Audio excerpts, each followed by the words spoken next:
Sahabat Indonesia, hari ini kita perlu bicara serius karena rupiah sedang berada dalam tekanan berat, nilainya melemah, kepercayaan pasar terganggu, dan harga barang impor berpotensi mengalami kenaikan.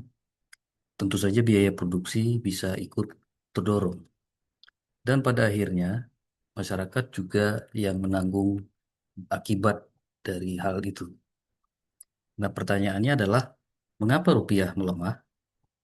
Nah, pertanyaan yang jauh lebih penting sebenarnya, di mana strategi mitigasi, kemudian di mana koordinasi negara, dan kemana fungsi KSSK sebagai penjaga stabilitas sistem keuangan. Jadi KSSK ini Komite Stabilitas Sistem Keuangan. Nah, ketika rupiah melemah terhadap dolar, ini bukan hanya urusan grafik ekonomi atau angka yang ada di layar. Nah, tetapi pelemahan rupiah ini bisa berdampak langsung pada kehidupan masyarakat. Barang impor tentu akan menjadi lebih mahal. Bahan baku industri yang dibeli dengan dolar ikut mengalami kenaikan. Biaya produksi bisa meningkat, harga pangan, energi, obat-obatan, dan kebutuhan tertentu bisa ikut terdorong. Nah, perusahaan yang punya utang dalam dolar juga bisa semakin berat bebannya. Jadi, ketika rupiah melemah cukup dalam, publik wajar merasa khawatir. Nah, karena nilai tukar bukan hanya simbol ekonomi, nilai tukar adalah cermin dari kepercayaan.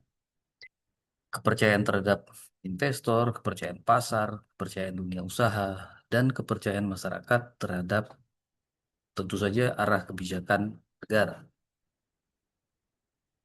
Nah, tentu kita harus objektif. Pelemahan rupiah tidak terjadi karena satu faktor saja. Ada faktor global, dolar Amerika menguat, kemudian ketidakpastian geopolitik meningkat. Nah, harga minyak dan energi global dapat menekan negara-negara importir. Nah, investor global cenderung mencari aset yang dianggap lebih aman. Tetapi faktor eksternal itu tidak boleh dijadikan alasan utama. Nah, karena selain faktor global, ada juga faktor domestik. Faktor domestik itu pasar bisa melihat bagaimana pemerintah mengelola fiskal, pasar melihat apakah APBN tetap kredibel, kemudian pasar melihat apakah kebijakan ekonomi konsisten, pasar melihat apakah komunikasi pemerintah dan otoritas moneter itu solid atau justru saling bertentangan satu sama lain. Nah, maka dalam kondisi ini yang dibutuhkan bukan sekedar pernyataan normatif. Yang dibutuhkan adalah strategi yang jelas. Nah, dalam menghadapi tekanan rupiah, strategi negara itu harus berlapis. Nah, yang pertama, Bank Indonesia harus menjaga stabilitas rupiah secara terukur. Nah, intervensi pasar boleh dilakukan, tetapi tidak bisa dilakukan sembarangan. Nah, cadangan devisa juga harus dijaga, intervensi harus tepat sasaran. Nah, bukan hanya sekedar menahan angka kurs secara artifisial. Nah, kemudian yang kedua, pemerintah harus menjaga kredibilitas fiskal. APBN harus terlihat sehat, defisit harus terkendali, utang-utang dikelola secara hati-hati, kemudian subsidi harus tetap tetap tepat sasaran. Dan yang paling penting adalah belanja negara harus menunjukkan prioritas yang produktif. Nah, karena kalau pasar melihat kebijakan fiskal tidak disiplin, maka tekanan rupiah bisa semakin besar. Nah, ketiga, pemerintah harus mengurangi tekanan impor yang tidak perlu. Nah, impor barang konsumtif yang tidak terlalu mendesak perlu dikendalikan. Nah, tetapi impor bahan baku industri yang penting itu memang harus tetap dijaga supaya produksi nasional itu tidak terganggu. Nah, keempat, negara harus memperkuat pasokan devisa. Nah, caranya adalah melalui ekspor investasi langsung, pariwisata, hilirisasi yang benar-benar menghasilkan nilai tambah, dan kebijakan devisa hasil ekspor yang tidak membuat pelaku usaha kehilangan kepastian. Nah, yang kelima ini yang sangat penting adalah komunikasi kebijakan harus rapi. Karena kita lihat setiap presiden pidato itu akan berpengaruh terhadap pasar. Nah, di dalam situasi seperti ini, pasar itu sangat sensitif. Satu pernyataan yang keliru bisa menimbulkan kepanikan. Nah, satu kebijakan yang tidak jelas bisa membuat investor ragu-ragu. Nah, maka pemerintah, Bank Indonesia, OJK, LPS, dan Kementerian Keuangan itu harus berbicara dalam satu arah yang sama. Nah, karena sejak Purbaya dilantik, kita terkagum-kagum dan menaruh harapan besar untuk pertumbuhan ekonomi di Indonesia. Meskipun nyatanya sekarang masyarakat sudah eh, harapan itu sudah hilang. Jadi setiap hari itu pemerintah dikritik. Nah, pernyataan saya dari awal tadi, lalu kemana KSSK? Nah, disinilah kita perlu bicara tentang KSSK. Nah, KSSK atau Komite Stabilitas Sistem Keuangan itu isinya eh, aparatur dari Kementerian Keuangan, Bank Indonesia, OJK, dan LPS. Nah, secara fungsi, KSSK bukan lembaga yang setiap hari menentukan kurs rupiah. Dan KSSK juga bukan operator harian pasar falas. Tetapi KSSK itu memiliki fungsi yang penting dalam mengawasi risiko sistemik, mencegah krisis, dan mengkoordinasikan langkah antar lembaga ketika stabilitas keuangan terancam. Nah, artinya KSSK selalu menjadi pusat koordinasi mitigasi.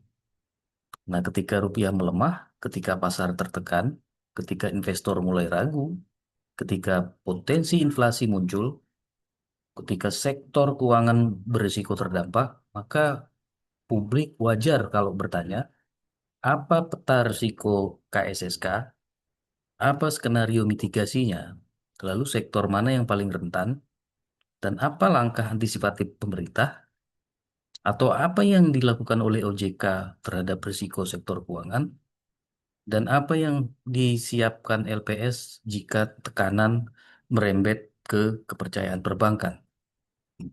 Lalu bagaimana koordinasi Bank Indonesia dan Kementerian Keuangan? Nah, pertanyaan-pertanyaan ini penting, sahabat. Karena tugas KSSK bukan hanya muncul ketika krisis sudah terjadi. Tugas KSSK itu justru mencegah agar krisis itu tidak terjadi. Nah, saya tidak mengatakan KSSK tidak bekerja sama sekali. Mungkin koordinasi internal perlu dikuatkan kembali. Kemudian mungkin rapat sedang berlangsung atau KSSK sedang melakukan pemantauan risiko berjalan. Nah, tetapi persoalannya adalah publik tidak melihat mitigasi yang konkret, terukur, dan meyakinkan. Yang sering terdengar hanya kalimat stabilitas sistem keuangan tetap terjaga, kami terus mencermati perkembangan, koordinasi akan diperkuat, dan berbagai statement Menteri Keuangan misalnya seolah-olah dapat menenangkan hati warga negara. Kalimat-kalimat itu tidak salah. Nah, tetapi di dalam situasi tekanan rupiah seperti ini, kalimat seperti itu tidak cukup karena publik justru butuh penjelasan yang lebih kuat. Nah, bukan berarti semua strategi teknis harus dibuka, tidak. Tentu tidak. Nah, di dalam isu nilai tukar, ada bagian yang memang tidak bisa diumumkan karena bisa dimanfaatkan oleh spekulan. Jadi tidak semua serta-merta itu dibuka. Tetapi ada peran-peran penting pemerintah itu menjelaskan kepada masyarakat. Nah, karena negara harus memberi sinyal bahwa mereka punya kendali. Mereka ada peta risiko, ada sinyal skenario koordinasi, ada sinyal bahwa fiskal dan moneter berjalan searah. Kemudian sektor keuangan sudah diuji ketahanannya, atau masyarakat tidak sedang menerka-nerka. Nah, kemudian apa yang harus dilakukan KSSK sekarang? Menurut saya, ada beberapa hal yang harus diperkuat. Nah, pertama, KSSK harus menyampaikan peta risiko secara terbuka dalam batas wajar, misalnya risiko impor inflation. Nah, risiko arus modal keluar, risiko utang falas korporasi, risiko tekanan terhadap pasar obligasi, dan risiko terhadap sektor perbankan. Nah, kedua, KSSK harus memastikan Bank Indonesia tidak bekerja sendirian. Nah, BI bisa menaikkan suku bunga, BI bisa mengintervensi pasar, BI bisa mengelola likuiditas. Tapi kalau kebijakan fiskal tidak kredibel, rupiah tetap bisa tertekan. Nah, karena itu, Kementerian Keuangan harus ikut memberi sinyal disiplin fiskal. Nah, belanja harus jelas prioritasnya, kemudian defisit harus terkendali. Nah, utang harus dikelola secara hati-hati. Kemudian ketiga, otoritas jasa keuangan harus memastikan sektor jasa keuangan aman dari risiko nilai tukar. Nah, perbankan dan lembaga keuangan harus diuji ketahanannya. Nah, eksposur terhadap valuta asing harus dipantau. Nah, perusahaan punya beban dolar harus menjadi perhatian. Nah, kemudian LPS, Lembaga Penjamin Simpanan, juga harus menjaga kepercayaan publik terhadap sistem perbankan. Nah, karena di dalam situasi tekanan ekonomi, kepercayaan adalah segala-galanya. Jangan sampai isu nilai tukar berubah menjadi kepanikan keuangan. Nah, kemudian komunikasi KSSK itu harus lebih tegas dan mudah dipahami oleh masyarakat. Nah, jangan hanya bicara dalam bahasa teknokratis. Publik perlu bahasa yang jelas. Apa masalahnya, apa resikonya, apa yang sudah dilakukan, apa yang sedang disiapkan, atau apa yang harus diwaspadai masyarakat. Itulah yang dibutuhkan. Nah, karena kalau kita lihat di TV atau di medsos, di platform media sosial, ekonom-ekonom hanya memberi kritik kepada pemerintah, tapi tidak memberikan jalan solusi, sehingga masyarakat itu bingung, apa sih masalah sebenarnya yang terjadi? Begitu juga pemerintah, hanya mengatakan kata aman, terkendali, tetap terjaga. Nah, penyebab ini yang harus diurai, supaya masyarakat itu mengerti masalahnya apa. Nah, kemudian untuk pelaku usaha, terutama yang tergantung pada bahan baku impor, nah saat ini penting untuk melakukan manajemen risiko kurs. Nah, jangan terlalu agresif mengambil utang dalam dolar jika pendapatan utama masih rupiah. Nah, kemudian evaluasi lagi kontrak dengan pemasok, kemudian jaga stok bahan baku penting. Nah, periksa ulang struktur biaya, sesuaikan dengan harga secara bertahap, bukan dadakan. Dan kalau skala bisnis memungkinkan, gunakan instrumen lindungi nilai atau hedging. Nah, untuk kita masyarakat, strateginya bukan panik. Nah, yang penting kita jangan memborong dolar hanya karena takut. Jangan mengambil untung konsumtif yang tidak perlu. Nah, perkuat dana darurat dan tunda pembelian barang impor yang tidak mendesak atau atur belanja secara selektif. Dan pastikan keputusan keuangan tidak membuat atau tidak dibuat karena emosi. Nah, karena dalam kondisi ekonomi yang tidak stabil, keputusan panik seringkali justru memperkeruh keadaan. Nah, kesimpulannya, sahabat Indonesia, pelemahan rupiah bukan hanya masalah kurs, ini masalah trust. Ini adalah masalah koordinasi, kemudian ini juga masalah kredibilitas kebijakan. Nah, KSSK tidak harus menjadi operator harian rupiah, tapi KSSK harus hadir sebagai pusat koordinasi mitigasi risiko sistem keuangan.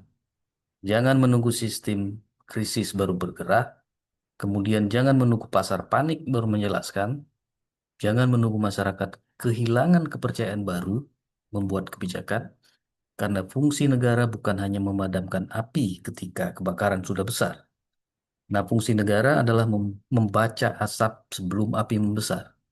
Dan dalam situasi rupiah yang sedang tertekan seperti sekarang, publik membutuhkan lebih dari sekedar kalimat semuanya masih kembali. Demikian dari saya. Sampai jumpa.